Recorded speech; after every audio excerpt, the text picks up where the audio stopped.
She read the note again, her breath trembling in the cool, filtered air. My only wish this Christmas is you. Come upstairs. Let me love up on you the way you deserve, my pretty angel. Welcome to Afro-Korean Seoul Stories, where love meets destiny, where Seoul's neon lights illuminate something deeper than ambition. If you've ever believed that love can cross oceans, cultures, and every boundary we build around our hearts, stay with us. This is the story of Kemi and Seong-Jin. Comment below what drew you to this story, and don't forget to like and subscribe for more tales that make your heart race. Kemi Ha had never been this nervous about a holiday. It wasn't because she didn't love Christmas. She adored the lights, the music, and the way the world seemed to soften under a blanket of white. It wasn't because she didn't love the man driving them up the winding, private road toward the snow-covered estate perched on the slopes of Namsan. But Ha Seong-Jin had never invited anyone to his family estate before. Not in 7 years of building his tech empire. Not during company retreats, holiday gatherings, or casual weekend escapes to his mountain home. So the fact that he'd asked her to spend the winter holidays, for full days with his entire family, meant something. Something real. Something that terrified her more than any presentation she'd ever given. She loved Ha Seong-Jae in ways she still hadn't fully dared to say out loud. A love that felt like a permanent hum in her veins. The car climbed through snow-dusted hills outside Seoul, leaving the city's glittering skyline behind. Kemi sat in the passenger seat, her warm brown eyes fixed on the landscape, her long straight hair falling over her shoulders like dark silk. She twisted her fingers in her lap, feeling the weight of the moment. Seong-Jin glanced over at her, his wavy shoulder-length hair catching the afternoon light. Even focused on driving, he was devastatingly handsome, the kind of man who turned heads in boardrooms and on streets alike. The estate appeared like something from a drama. Traditional Korean architecture blended seamlessly with modern glass and steel. Smoke curled from the chimney. Paper lanterns swayed gently in the winter breeze. Warm light glowed from every window. She remained still in her seat for a moment longer, hands gripping her coat. Seong-Jin got out and walked around, opening her door. His movements were unhurried, confident. "You're trembling," he said, his voice low and intimate in a way that made her skin warm despite the cold. "I'm fine," she managed, though her voice wavered. "Just overwhelmed." He leaned in close, so close she could smell his cologne, cedar and something darker. His lips nearly brushed her ear. "You're not just visiting, Kemi. You belong here, with me." The words sent heat rushing through her body. She met his eyes, those dark, intense eyes that had been watching her across conference tables for months, and saw something that made her breath catch. Want. Pure, undisguised want. Inside, the house smelled of pine, roasted chestnuts, and the sweet warmth of yuja tea. The sound of laughter, children playing, traditional music mixing with modern K-pop drifted from various rooms. A woman emerged from the kitchen, elegant in a hanbok, her face lighting up when she saw them. "Seong-Jin," she called, embracing her son before turning to Kemi. "And you must be Kemi. Finally, someone who makes my son smile like a fool." Seong-Jin stepped aside, but his hand found the small of Kemi's back, fingers spreading wide, possessive. "Yama. Meet the woman who's been keeping me awake at night." The touch burned through Kemi's sweater. Her curves pressed back against his palm instinctively before she caught herself. His mother's knowing smile said she'd noticed everything. Over the next hour, Kemi met everyone. Seong-Jin's older brother Min-jun, a corporate lawyer with a sharp wit. His younger sister Hae-jin, a fashion designer who immediately complimented Kemi's outfit. Twin nephews who were 7 and full of chaotic energy. An uncle who worked in traditional ceramics and spoke little but observed everything. They gathered in the main room, sitting on heated floors around a low table, stories flowing as easily as the makgeolli his uncle poured. Seong-Jin sat next to her, close enough that his thigh pressed against hers. Under the table, his hand rested on her knee, thumb drawing slow circles that made concentration nearly impossible. Every few minutes, someone would draw Kemi into conversation, asking about her work in AI, her thoughts on Seoul, her family back home. No one made her feel foreign. But somewhere in her chest, a question burned.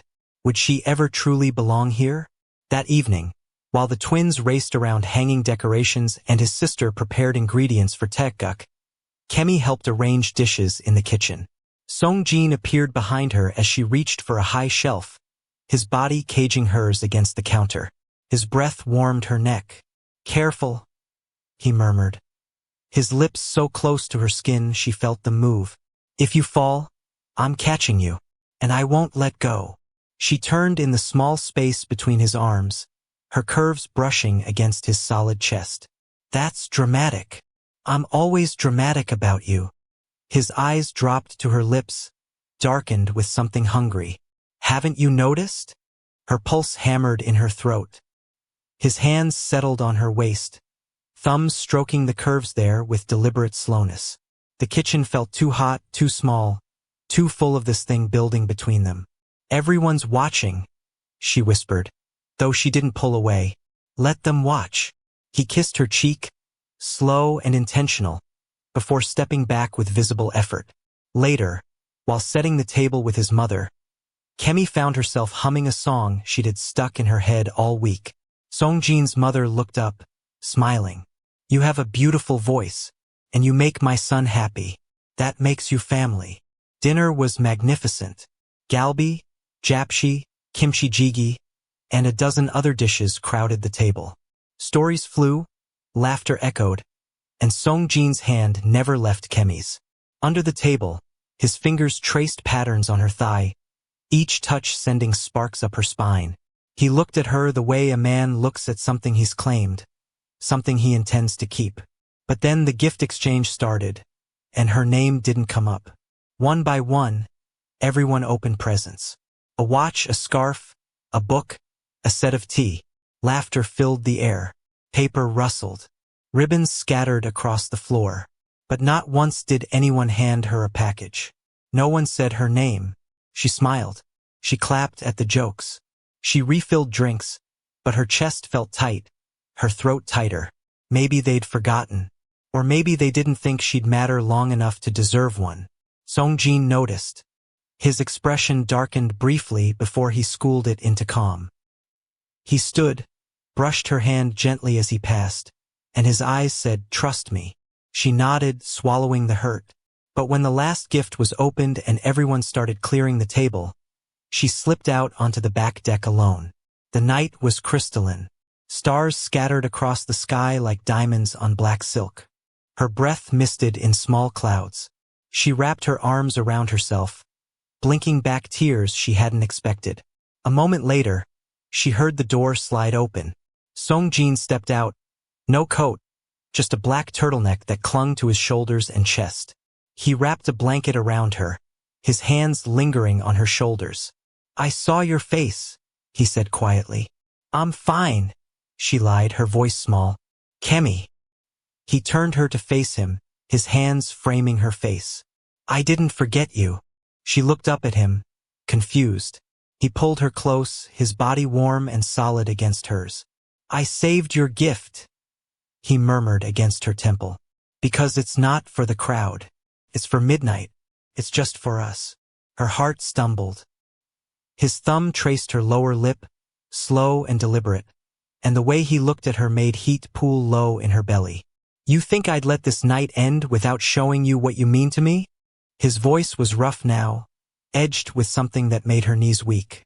She said nothing, couldn't speak, but the fire in her chest returned, spreading through her limbs, pooling everywhere his body touched hers. The house had gone still.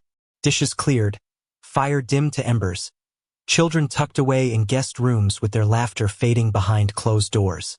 Kemi stood in her guest room, brushing her hair with slow strokes.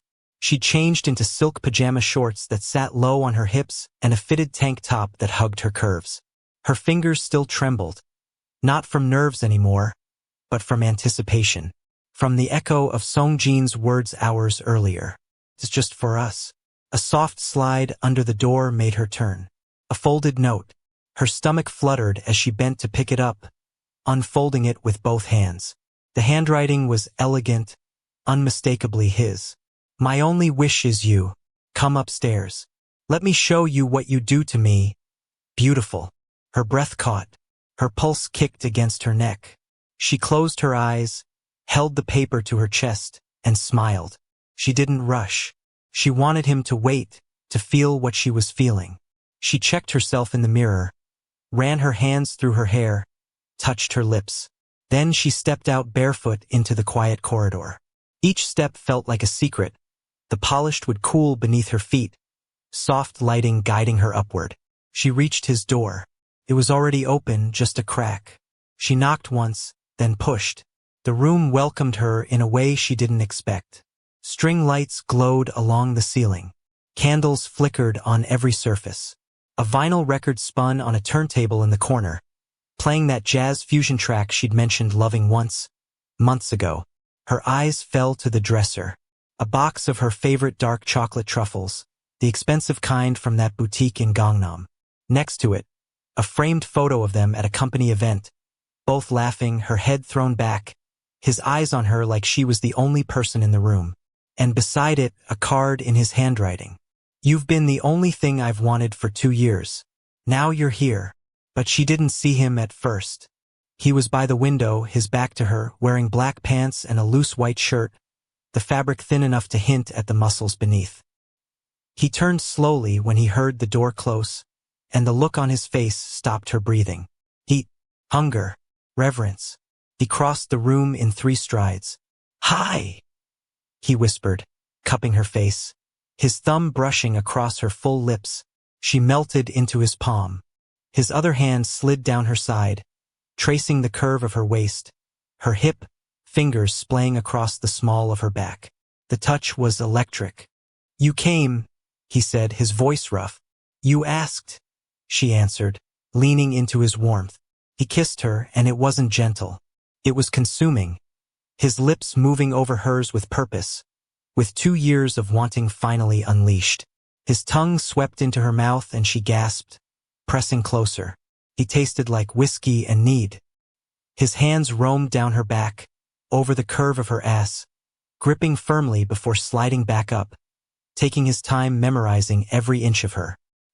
He pulled back, resting his forehead against hers, both of them breathing hard. I've never brought anyone here before, he said. This room, this bed, it's been waiting for you. She smiled, her hands sliding under his shirt, feeling the hard planes of his stomach, the way his muscles tensed under her touch. You made it feel like mine.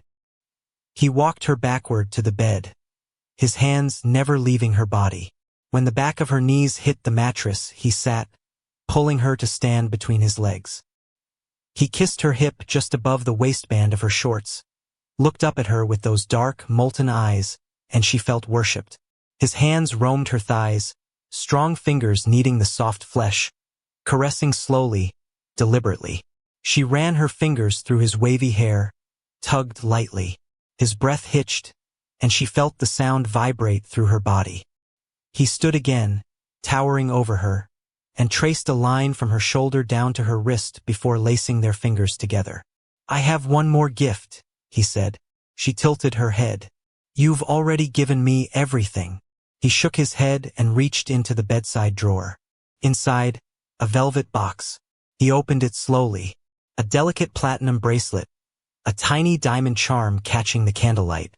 He took her wrist and clasped it on gently, carefully, his fingers lingering on her pulse point. It's beautiful, she whispered. Every time you wear it, he said, his gaze holding hers. I want you to remember this. How you feel right now. How I feel. What do you feel? Her voice was barely audible. His eyes burned into hers. I feel at home, for the first time in my life. She climbed into his lap, her thighs straddling him, her body pressing against his. He groaned, his hands immediately gripping her waist, then sliding up her sides, thumbs brushing the underside of her breasts through the thin fabric.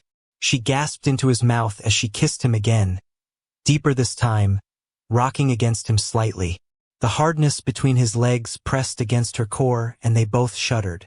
Kemi, he breathed, his accent making her name sound like something sacred.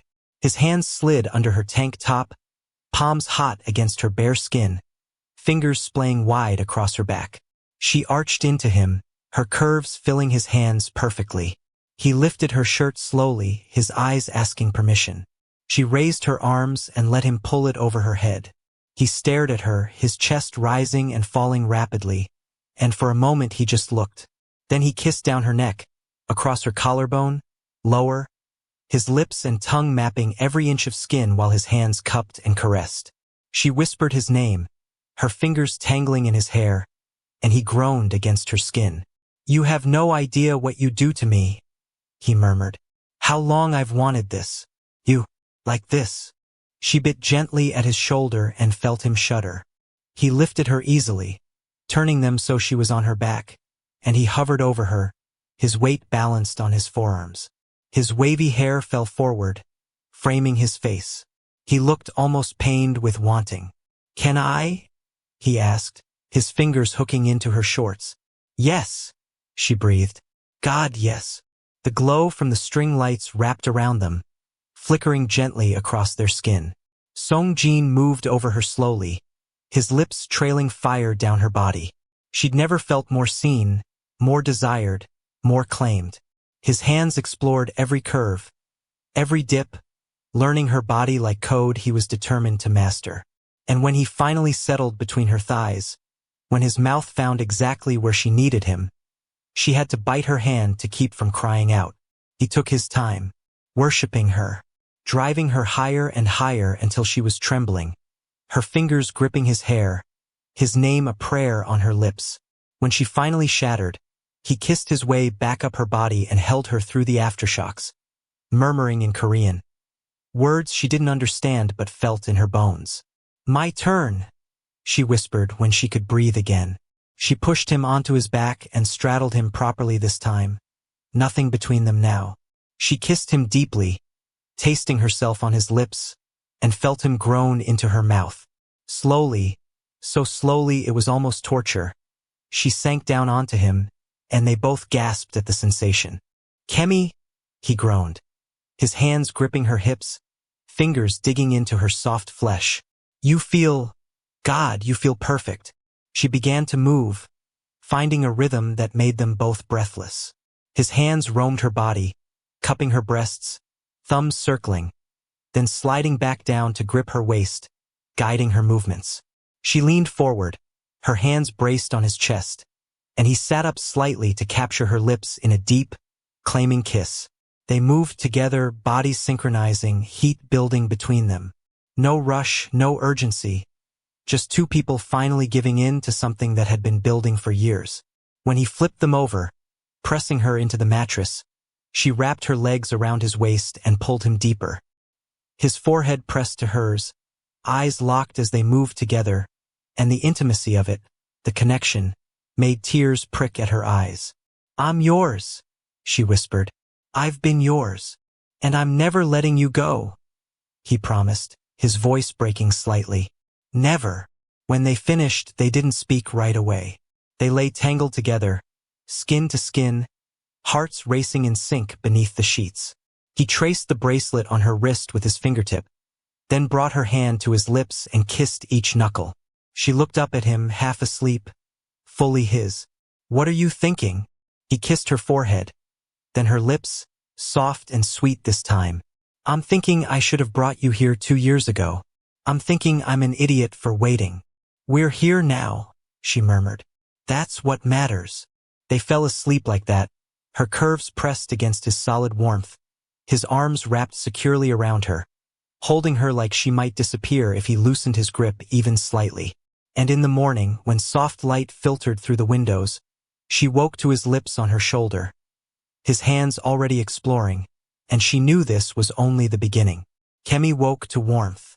Not the blankets, not the heated floors, but him.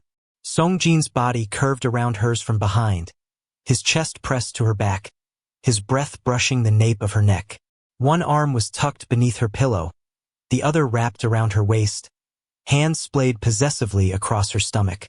She didn't open her eyes at first. She just felt the quiet, the stillness, the way his fingertips traced slow, lazy patterns across her skin. each stroke calm enough to soothe her, slow enough to warm her from the inside out. She let out a soft breath. He heard it. "Good morning, beautiful," he whispered against her skin, his lips brushing the curve of her shoulder. Her pulse fluttered. She turned slightly, pressing more firmly back against him, and felt exactly how awake he was. His hand paused, then slid higher, resting just under her breast, his thumb stroking her ribcage. "Your trouble," she whispered. "You feel too good for me to pretend otherwise," he murmured. His hips pressed forward slightly, and she felt the heat of him through the thin fabric separating them. Her cheeks heated. She shifted, rolling onto her back so she could face him. He lifted himself on one elbow, his wavy hair messy from sleep, his eyes dark and heavy-lidded but focused entirely on her. "Come here," he said, his voice rough with mourning and desire. She did, and he kissed her. Not the slow, controlled kiss from last night. This one was deeper, hungrier, mourning desperate. His hands slid to her waist, pulling her closer until no space remained between them. Her fingers curled into his bare chest as she kissed him back, soft gasps mixing with quiet groans.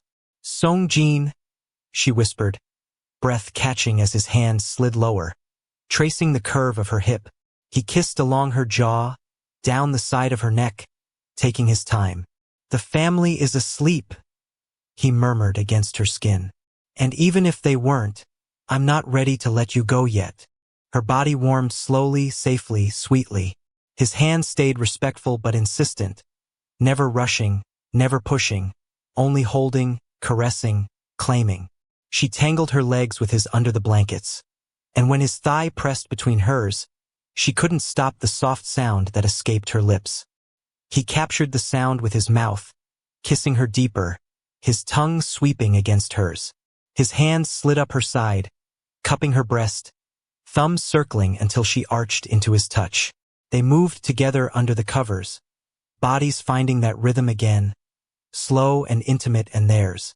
When he finally settled between her thighs again, when he pushed into her slowly, they both groaned into each other's mouths. He moved carefully, mindful of the sleeping house, but thoroughly, completely, making sure she felt every inch of him. "Is this allowed?" she teased softly when they both caught their breath, her body still trembling with aftershocks. He chuckled low and warm, pulling her tighter against him. "This? With you? Every morning, every day, every Christmas and every moment you'll give me."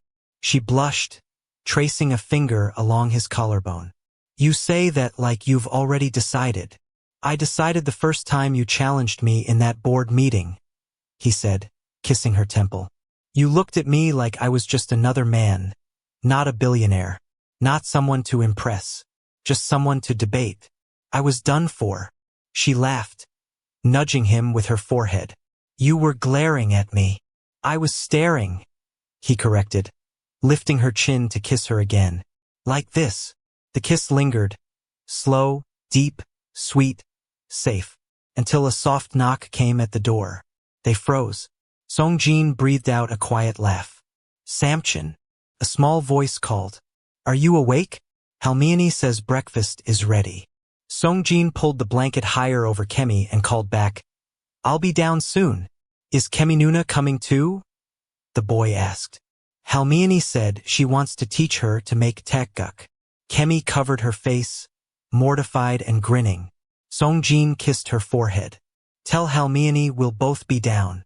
When the footsteps padded away, he turned back to Kemi with a grin that said everything. She sat up, reaching for his shirt from last night. It hung loose on her frame, falling to mid-thigh, sleeves too long. He froze in the middle of pulling on pants. "What?" she laughed. "You," he said softly, walking toward her. "In my shirt. That's dangerous." She threw a pillow at him. He caught it, caught her waist, and kissed her forehead. "Ready?" She nodded. "Yeah, I think I am." The kitchen buzzed with gentle morning energy. His mother was preparing ingredients. Minjun was brewing coffee. Hygiene was setting out banchan. The twins were arranging mismatched chopsticks. When Kemi walked in, still wearing Seong-Jin's shirt with her own leggings underneath, The room went warm and quiet. Then his mother smiled broadly. "Good morning, Kemi. Coffee or tea?" Kemi exhaled in relief. "Coffee, please." "Thank you, Yomioni." The twins ran to her and hugged her legs. His sister winked knowingly. His uncle nodded with approval. Seong-Jin stepped behind her, wrapped an arm around her waist, and kissed her neck in front of everyone, gentle, claiming, soft. Minjun raised an eyebrow. "So should we expect her every holiday now?" Kemi froze. Seong-Jin didn't. He leaned down and whispered in her ear, loud enough for others to hear. "Only if she'll have me forever." She looked up at him, and she didn't hesitate. "I'll take every holiday, every morning, every moment." His smile said everything. Later that afternoon, Kemi found herself standing at the edge of a small garden behind the estate. Seong-Jin's hand wrapped tightly around hers. Snow dusted the stone path and traditional sculptures. "Come on," he said, nudging her gently forward. "I didn't pack proper shoes for this," she said, looking down at her borrowed boots. "You won't need them. It's not far. Trust me, it's worth it."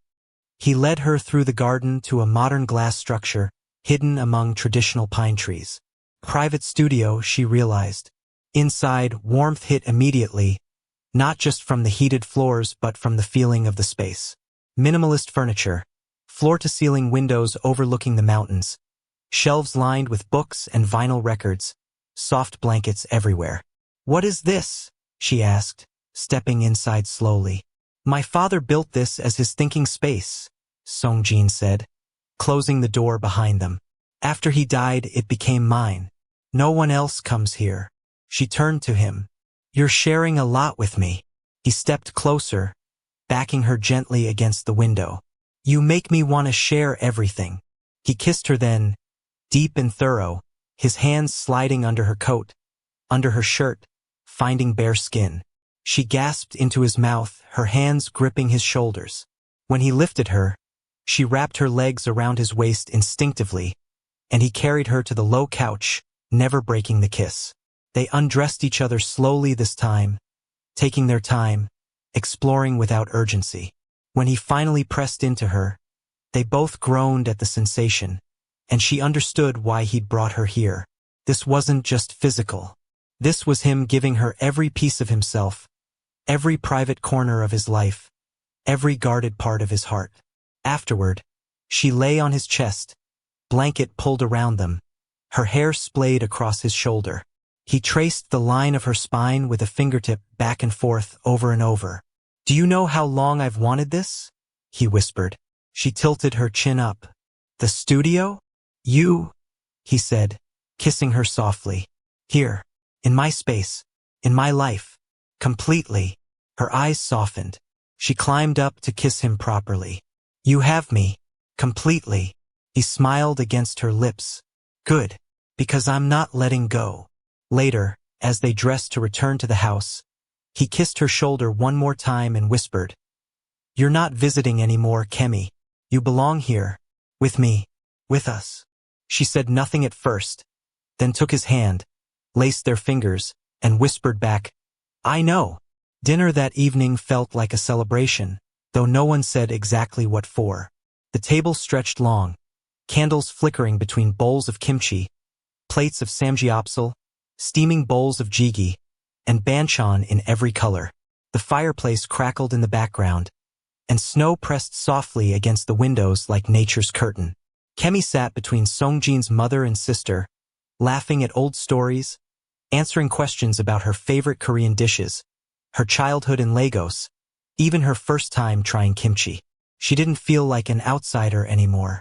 She felt claimed not by force but by love. Every smile sent her way, every refill of her drink, every shared glance across the table reminded her she belonged.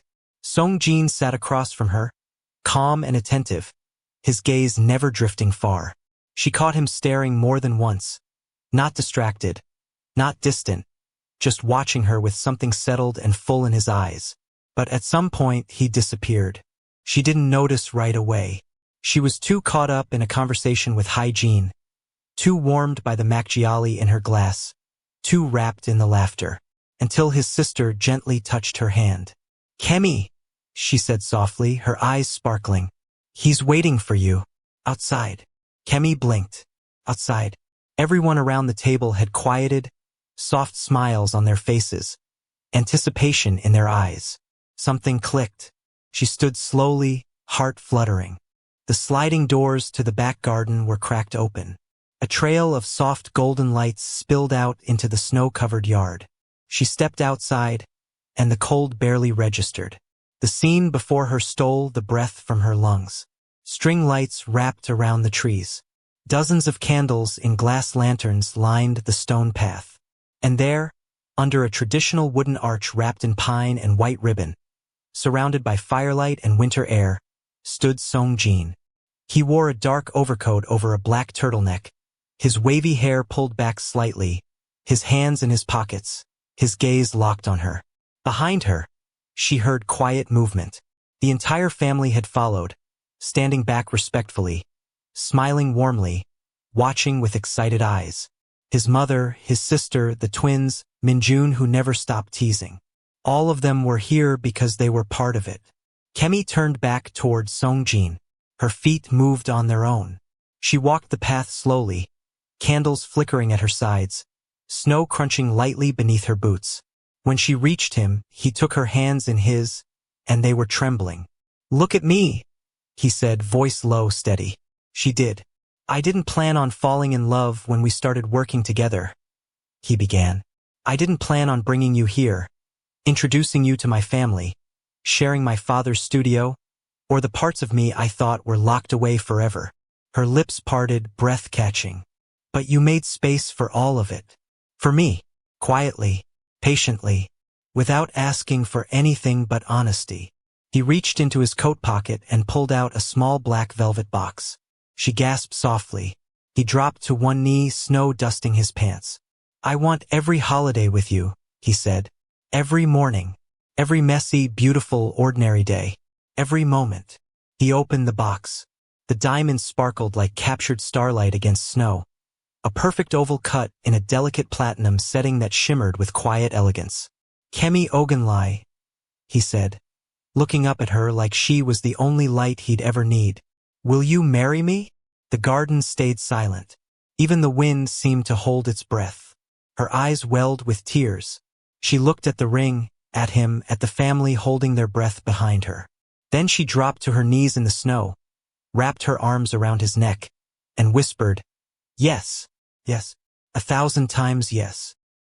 He kissed her, and she laughed against his lips, tears streaming down her face. He slid the ring onto her finger slowly, reverently, and it fit perfectly. Behind them, the twins squealed. His mother clapped her hands to her mouth. Hygiene wiped her eyes, and the lights, soft and golden, wrapped around them like a new kind of home. If you believe love crosses every border, every ocean, every boundary we build around our hearts, comment forever below. And don't forget to like and subscribe for more stories that make you believe in destiny. Kemi woke to quiet. The ring on her finger caught the morning light streaming through the curtains, the diamond throwing tiny rainbows across the ceiling. She turned her hands slowly, watching how it sparkled, mesmerized by the way each facet caught and reflected the dawn. The weight of it felt right, not heavy, just present. A reminder that last night had been real, that she'd said yes, that this brilliant, intense, impossibly handsome man had knelt in the snow and asked her to be his forever. For a moment she just stared at it, turning her hand this way and that. The diamond was stunning, yes, but it wasn't about the size or the cut or the way it sparkled. It was about what it represented. Him, them, the future they were building together, brick by brick, moment by moment, kiss by kiss. Then she smiled, a slow, satisfied smile that spread across her face, because she knew with absolute certainty that she was exactly where she belonged. The man sleeping beside her shifted slightly, one arm still draped possessively across her waist, his face peaceful in sleep.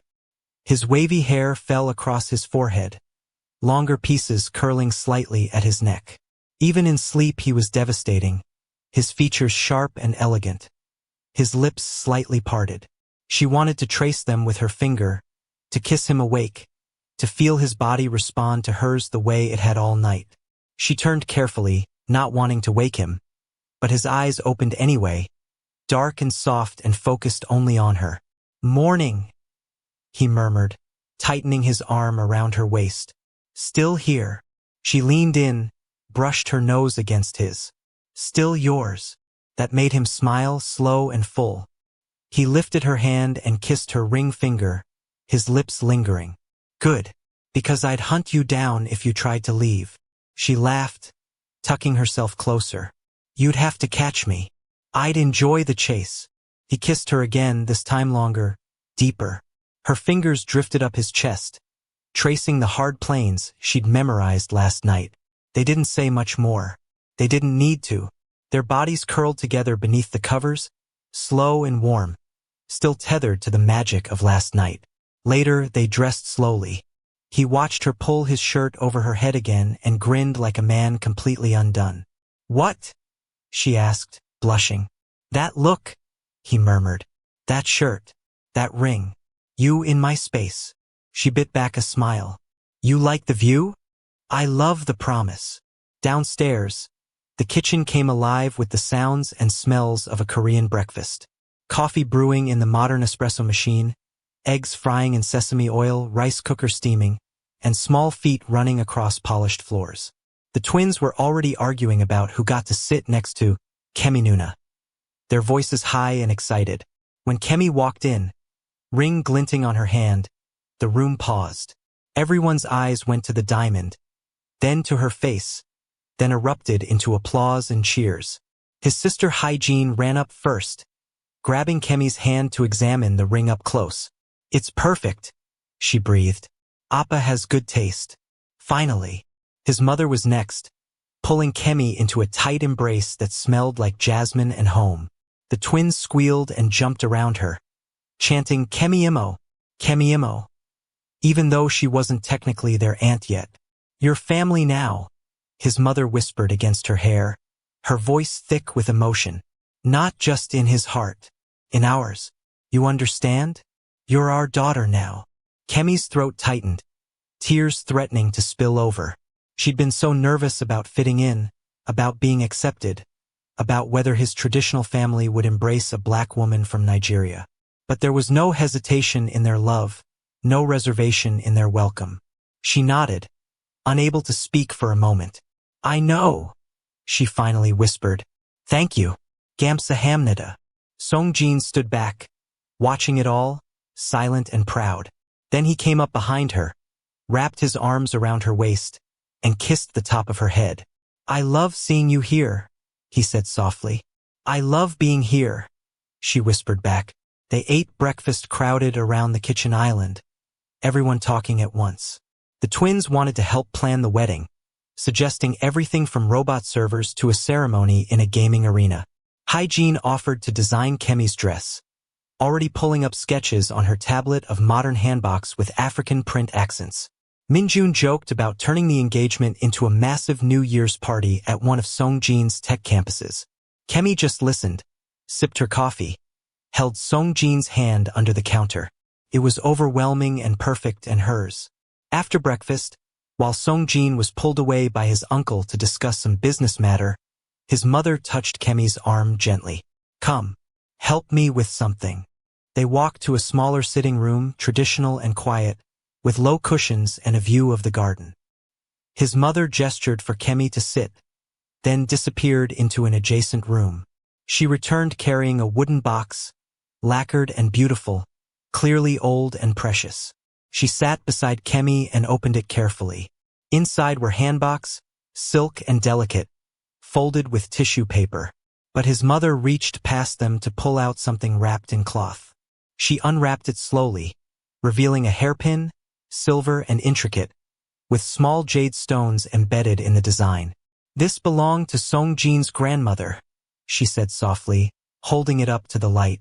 "She gave it to me when I married his father. She told me it represented the strength of women, the continuity of family, the bridges we build between old and new." Kemi's breath caught. "It's beautiful." His mother turned to her, eyes serious but warm. "I want you to have it. For your wedding day. I know you come from a different culture, a different tradition. But you're bringing something precious into this family. You're bringing yourself, your strength, your love for my son. That deserves to be honored. Tears spilled down Kemi's cheeks before she could stop them. Yomioni, I don't know what to say. Say you'll wear it, his mother said, pressing the hairpin into her hands. Say you'll remember that you belong here, with us, with him, that your children will carry both your heritage and ours, and that makes them richer, not divided. Kemi clutched the hairpin to her chest and nodded, unable to speak through her tears. His mother pulled her into another embrace, and they sat like that for a long moment, two women from different worlds, bound now by love for the same man, the same family.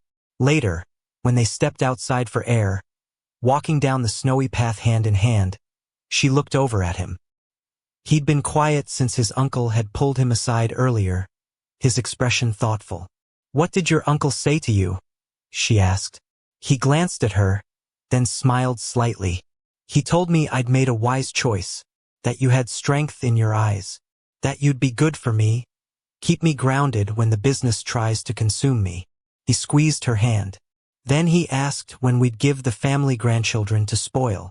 Kemi laughed, the sound bright in the cold air. Already? We just got engaged 12 hours ago. In his defense, he's 73 and impatient. Seong-Jin stopped walking, turning to face her fully. But it made me think. About our future. About what you want. We've never really talked about it. She met his eyes, those dark, intense eyes that had first unnerved her in the boardroom and now made her feel safe, seen, cherished. What do you want? Everything, he said simply. Marriage. Maybe kids if you want them. A life where we build something together, not just my company but our family. Where your career matters as much as mine. Where our children, if we have them, grow up knowing both their heritages, speaking both languages, belonging to both worlds. Her heart swelled. I want that too. All of it. Though I'm terrified I'll mess it up sometimes. He cupped her face in his hands, his touch gentle despite the cold. We'll mess it up together, and we'll figure it out together. That's what partnership means, doesn't it? She nodded, blinking back fresh tears, and pulled him down for a kiss. When they broke apart, she asked, When did you know that you wanted all of this with me? He didn't pretend not to understand. The moment you walked into my office for your interview and told me my AI model had a fundamental flaw. You had this fire in your eyes, this absolute certainty. You weren't intimidated. You weren't trying to impress me. You were just right. And you weren't going to back down until I acknowledged it. He laughed softly at the memory. I offered you the job before you'd even finished your presentation. My board thought I was crazy. She blinked. That early? He turned to her, stopping them both, his hands warm in hers despite the cold. That early. I just needed time to be sure it wasn't just attraction, just chemistry, though it was definitely both of those things. His smile turned heated for a moment before softening. But it was more. It's always been more with you. He took both her hands. Now I'm sure. I've never been more certain of anything in my life. They had the house to themselves that night. Everyone had gone to bed early, worn from celebration and travel preparations. The hallway lights were dimmed. The fire had burned to embers. And Kemi stood in their room, wearing his shirt again and nothing else, her curves outlined beneath the soft fabric. Seong-Jin leaned against the doorframe, watching her brush her hair, his eyes dark with wanting. You're staring again, she said without turning. You make it impossible not to. She finally looked over, one eyebrow raised, lips curved into a knowing smile. Why's that? Because everything you do drives me crazy. He pushed off the doorframe and walked toward her slowly. The way you move, the way you look in my clothes, the way you say my name. Her breath hitched as he reached her. He didn't touch her immediately, just stood close enough that heat rose between them. She stepped into him, hands on his chest, fingertips tracing down his abs. His breath deepened. Then he touched her, gently at first, thumbs rubbing circles into her hips. He kissed her, the kind of kiss that says I need you, I trust you, I'm yours.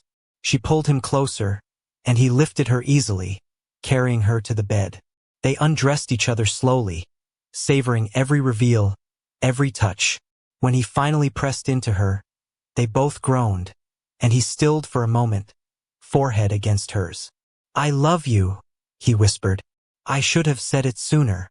I love you too, she breathed. So much. They moved together in the dim light, their rhythm perfect, their connection absolute. No rush, no noise, just them. When they finished, they lay tangled together, hearts racing, bodies slick with sweat. He traced the ring on her finger, brought her hand to his lips.